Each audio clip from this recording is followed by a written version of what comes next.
میرے نبی پاک صلی اللہ علیہ وسلم ایک شخص حضور کے سامنے بیٹھا ہے تو منہ چڑھا چڑھا کے باتیں کر رہا ہے۔ کچھ لوگ نقلیں اتارتے ہیں اور بزرگوں کی نقل اتارنا اور بزرگوں کی توہین کرنا یہ رب کو سب سے ناپسندیدہ فعل ہے۔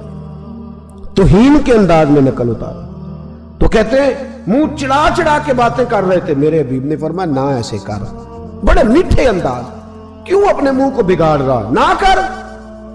کہنے لگا جی ہے ہی ایسا۔ حضرت ابو ہریرہ فرماتے ہیں میں قریب بیٹھا تھا، حضور مسکرا رہے ہیں اور نہ کر ایسے۔ کہنے لگا جی یہ میرا منہ ہے ہی ایسا۔ فرماتے ہیں میں دیکھ رہا تھا حضور کے چہرے کا رنگ بدلا، آنکھوں میں جلال آیا، فرمایا اچھا جا پھر ایسا ہی ہو جائے، جا پھر ایسا ہی ہو جائے۔ کہتے ہیں میں نے دیکھا اس آدمی کا منہ بگڑ گیا۔ حضرت ابو ہریرہ فرماتے ہیں وہ رویا کرتا تھا مدینے کی گلیوں میں اور کہتا تھا کوئی مجھے معافی لے دو، لیکن گرا جو ان کی نگاہ سے وہ سنبھل نہیں سکتا، گرا جو ان کی نگاہ سے کبھی سنبھل نہیں سکتا۔ کوئی ایسا کام نہ کرے، کوئی ایسا کام نہ کرے، کوئی بھی، جس سے حدیث صحیح میں موجود ہے بنی اسرائیل کے ایک شخص نے اپنی ماں سے بد دعا لی تھی اور عابد زاہد تھا، لیکن ماں کا نافرمان تھا تو اماں نے کہا جا مرنے سے پہلے تو آزمائش میں مبتلا ہو جائے۔ رب کی خفیہ تدبیر سے ڈرنا چاہیے۔ تو مرنے سے پہلے ایسی آزمائش میں ڈال گیا کہ ایک بری عورت نے الزام لگا دیا، لگا الزام، لیکن زمانے میں رسوائی چاروں جانب ہو گئی۔ تو لوگ آ کے کہتے تھے تیرے ساتھ کیا بنا؟ کہتے کچھ بھی نہیں، میری اماں نے میرے لیے بد دعا کی تھی، اس کا رنگ دیکھ رہا ہے، کیوں میں نے ستایا اپنی ماں کو؟ توبہ کر، دعائیں لیا کریں زندگی میں۔ بد دعاؤں والے کام ہم تو 1 منٹ لگاتے ہیں بد دعا لینے میں، 1 منٹ لگاتے، 1 منٹ۔ ایک میں بزرگوں کا پڑھ رہا تھا ایک دفعہ اخبار میں، تو ان کی آنکھیں کالی ہو گئی، اندر سے کالی ہو گئی، تو بیچارے نابینا ہو گئے۔ کسی نے ان سے کہا کہ ہوا کیا؟ تو کہنے لگے ایک شرارتی لڑکے نے میرے آگے کھڑے ہو کے 2-3 دفعہ ریس دی تو دھواں میرے منہ پہ پڑا، تو آنکھوں کے اندر گھس گیا ہے، بڑے علاج کرائے، لیکن اس کی شرارت تھی نا۔ تو وہ کہتے ہیں میں تو یہی کہتا ہوں کہ اللہ کرے تجھے بھی کبھی یہ معاملہ ہو، تجھے پتا چلے۔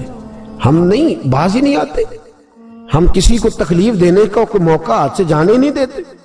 میرے عزیزو یاد رکھو، ڈھونڈا کرو کہاں کہاں کس کس کو ستا بیٹھے، کس کس کی توہین کر بیٹھے، کہاں کہاں ہم نے لوگوں کے بد دعائیں کٹھی کی۔ بد دعائیں پیچھا کرتی ہیں، جس طرح دعا پیچھا کرتی ہے بد دعا بھی پیچھا کرتی ہے، وہ پیچھے پیچھے چلتی ہے، وہ تاڑتی ہے۔ عتبہ نے میرے رسول پاک صلی اللہ علیہ وسلم کی بے ادبی کی، حضور علیہ السلام کے چہرہ انور پر اس نے معاذ اللہ ثم معاذ اللہ تھوکنے کی ناپاک جسارت کی۔ میرے حبیب نے دعا فرمائی یا اللہ اللہم سلط علیہ کلب، اللہ اس پر درندہ مسلط کر دے۔ ابو لہب کا بیٹا تھا، رات کو جب سوتا تھا تو ابو لہب 2-4 بندوں کو معاوضہ دے کے کھڑا کرتا تھا کہ نیزے لے کے کھڑے ہو جاؤ، میرے بیٹے کے قریب کوئی نہ آئے۔ توجہ ہے آپ کی؟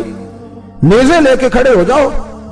لوگ کہتے تو انہیں نبی بھی نہیں مانتا اور بات ہر ایک مانتا ہے، پیغمبر بھی نہیں مانتا، تو ان کے جملے کہنے لگا میں مانوں نہ مانوں بات الگ ہے، لیکن میرا تجربہ ہے جو اس کے منہ سے نکل جاتا ہے وہ ہو جاتا ہے، جو ان کی زبان اطہر سے نکل جاتا ہے وہ۔ ایک سفر پہ جا رہے تھے، قیام کرنا تھا، سونا تھا، 4 پہیاں لگی چاروں جانب، تو بیچ میں ابو لہب نے اپنے بیٹے کی 4 پائی لگائی، بیچ میں۔ جاگ رہے ہیں آپ لوگ؟ ارد گرد دوسرے لوگ سوئے، بیچ میں، اور لوگ کہنے لگے تو پاگل ہو گیا ہے، اگر کوئی شیر آئے گا تو باقیوں کو نہیں کاٹے گا، صرف اس کو کاٹے گا۔ کہنے لگا بد دعا تو اس کے لیے ہوئی ہے، دعائے ضرر تو اس کو ملی ہے، اسی پہ مسلط ہوگا۔ شیر آیا رات کے اندھیرے میں، لوگ تھکے ہوئے تھے، ایک بندہ جاگ رہا تھا، وہ کہتا ہے اس نے سب کے منہ سونگے لیکن کسی کو اس نے تکلیف، کسی کو تکلیف، سونگتے سونگتے عتبہ تک آیا۔ اور لفظوں کا فرق دیکھیے گا، آیا ہے، چیرا ہے، پھاڑا ہے، ٹکڑے کیے، حصے بکھرے کیے، لیکن ایک بوٹی بھی نہیں کھائی، مار دیا، چہرہ بگاڑ دیا، وجود کاٹ لیا، چلا گیا قتل کر کے، کھایا نہیں ایک لقمہ بھی اس کے وجود۔ بھائی درندے پھاڑنے آتے ہیں کہ کھانے آتے ہیں؟ وہ کھایا نہیں، پھاڑ کا چلا گیا۔ تو لوگ سویرے پوچھنے لگے صحابہ سے کہ ماجرا کیا ہے؟ تو گویا صحابہ زبان حال سے کہہ رہے تھے گستاخ کا گوشت گندا ہوتا ہے، جانور بھی نہیں کھایا کرتے، گندا ہوتا ہے. یہ ہے میت کسی بے ادب کی، منہ دکھانے کے قابل نہیں ہے. ان کے دشمن پہ لعنت خدا کی، وہ رحم پانے کے قابل نہیں ہے. میرے رسول پاک صلی اللہ علیہ وسلم کی زبان اطہر سے اگر کبھی کسی شخص کے لیے ایسا جملہ نکل گیا تو پھر اس نے بھی اس کا پیچھا کیا، لیکن میرے حبیب نے دعائیں ہی دی ہیں. ام حرام، یہ بخاری کی حدیث ہے، ایک خاتون ہے رضی اللہ تعالیٰ عنہ. وہ کہتی ہیں ایک دن نا میں نے کہا یا رسول اللہ میرا دل کرتا ہے میرے گھر آئیں. تو حضور تشریف لائے تو بڑے تھکے ہوئے، محبوب سفر تھا، تو کہتے تھکے ہوئے تشریف لائے تو حضور آ کے بیٹھے ہی تو میں نے دیکھا کہ نیند کی طرف توجہ ہے حضور کی. کہتے میں نے تکیہ پیش کیا تو میں قربان جاؤں محبوب میرے گھر میں آرام کرنے لگے. کہتی ہم سارے نظارے دینے لگے، دیکھو ہم کتنے خوش قسمت ہیں کہ ہمارے بسترے بھی نور علی نور ہو گئے، ہمارا گھر بھی چمک گیا، روشنی پھیل گئی. کہتے ہیں حضور سوئے، جب اٹھے نا تو مسکرا رہے تھے. حضور اٹھے تو اس زمانے میں کوئی تصور نہیں تھا بیڑی بیرے کا. کشتی جو سمندر میں چلتی ہے اس کا تصور ہی نہیں تھا، ابھی قریب قریب نہیں بنتی تھی وہ کشتیاں، دور دور علاقوں میں بنتی تھی. اور اگر بنتی بھی تھی تو ان میں بیٹھ کے مجاہد نہیں جاتے تھے، مجاہد خشکیوں کے رستے جایا کرتے تھے. بی بی کہتی ہیں حضور اٹھے تو مسکرا رہے تھے. تو میں نے کہا حضور آپ کیوں مسکرا رہے ہیں، خیر تو ہے؟ تو نبی پاک نے فرمایا میں نے دیکھا ہے سوتے ہوئے کہ میری کچھ امت کشتیوں پر بیٹھ کے بھی کافروں کے خلاف جہاد کرے گی، دریاؤں میں بھی. اقبال نے کہا نا دشت تو دشت ہے، دریا بھی نہ چھوڑے ہم نے، بحر ظلمات میں دوڑا دیے گھوڑے ہم. کشتیوں میں بھی جہاد کرے گی، میں نے دیکھا ہے. تو کہتی ہے میں نے فٹافٹ کہا یا رسول اللہ مجھے بھی شامل کر دے ان میں. حضور مجھے بھی ان میں. حضور ذرا جلدی جلدی دیکھا جو ان کو بانٹتے، تو میں نے بھی بڑھ کے پیار سے دستے عطا کے سامنے دستے طلب بڑھا دیا.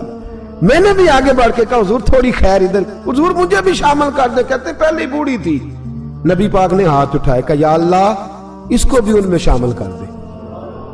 اب فرماتے ہیں سرکار کا وصال ہوا، کوئی جہاد نہیں ہوا سمندر والا. حضرت ابو بکر کے زمانے میں کوئی جہاد نہیں ہوا سمندر والا. مجھے لوگ کہتے تو نے مرنا کب ہے؟ میں نے کہا جب تک کشتی والا جہاد نہیں ہو جاتا، جب تک کشتی والا جو دن کو کہہ دیا دن ہے تو دن نکل آیا، جو شب کو کہہ دیا شب ہے تو رات ہو کے رہی. خدا نے ان کی زبان کو وہ اختیار دیا، جو نکلی منہ سے ان کے وہ بات ہو کے رہی. فرمایا جب تک کشتی والا جہاد نہیں ہوتا میں نے مرنا. تو پھر بابے کو کہنے دو نا عرش فرشتے بانگا ملیاں مکے پہ گئی شور، اور بلے شاہ ایسا نہیں مرنا. گالی بکی بلے شاہ ایسا نہیں مرنا ہے، مر گیا ہی کوئی اور تے بارت شاہ کدو مر دے جنہ کیتیاں نیک کمائیاں نے. بات ہی ختم کر دی، او کدو مر دے جنہ کیتیاں نیک کمائیاں نے. حضرت سلطان باہو رحمت اللہ علیہ فرماتے ہیں کامل پیر اونا دے باہو قبر جنہ دی جیوے. فرمایا میں نہیں مرتی. حضرت اسرائیل نہیں آتے وہ چھو کے گزرے گئے، کہتے بہنیں بھی چلی گئیں، بھائی بھی چلے گئے، خامد بھی چلا گیا، بچے بھی کئی گئے، اور میں اسی حالت میں.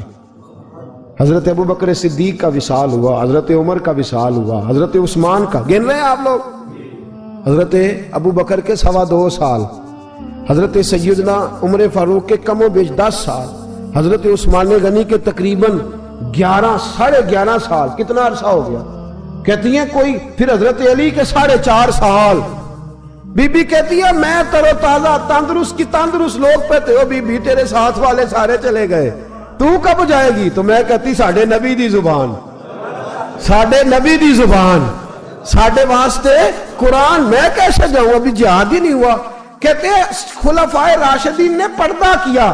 حضرت امیر معاویہ کا دور آیا اور حضرت امیر معاویہ نے قسطنطنیہ کے لیے جب مجاہد بھیجے تو سمندر کا رستہ تھا. کہتی ہیں جب سواریاں جانے لگی تو کہنے لگے کچھ بیویوں کی بھی ضرورت ہے کھانا پکانے کے لیے.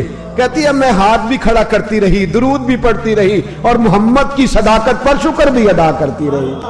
کہتے ہیں میں نے ہاتھ کھڑا کیا تو مجھے کچھ لوگ کہنے لگے بی بی تو سلیکٹ ہو جائے گی، تو بوڑھی ہے. تو کہتی ہے میں نے کہا سلیکٹ ہو کیا جاؤں گی، مجھے جانے والے سلیکٹ کر کے گئے ہیں، مجھے سلیکٹ کیا گیا ہے. جنہوں نے ظاہری پردہ کیا ہے نا سلیکٹ مجھے. حضور نے دعا کر دی تھی تو نبی پاک کی دعا فرماتی ہم نے کشتی میں بھی بیٹھی، جہاد بھی کیا، اور جس دن وہ جہاد ختم ہوا حضرت ام حرام کا وصال ہو گیا۔ تو لوگوں سے پوچھتے بی بی چلی گئی؟ کہنے لگے ہاں، مصطفیٰ کا کیا ہوا وعدہ جو پورا ہو گیا ہے، میرے محبوب نے جس کو دعا دے دی، میرے رسول کریم نے جس کے لیے دعا